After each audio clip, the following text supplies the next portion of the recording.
مع منتخب تنزانيا 12 مقابله.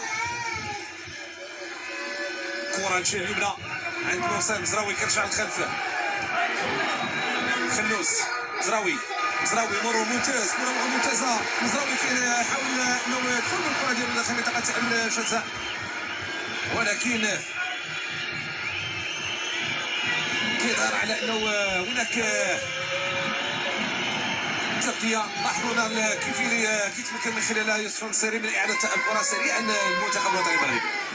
اذا غادي ننطلقوا الان مع هذه المحاوله جانب موسى مزراوي. جوله اولى كيماش كلي منتخب تنزانيا. الجوله الثانيه بدينا كنشوفوا تدخلات خشنه، عمليه المسك، شد خبيث.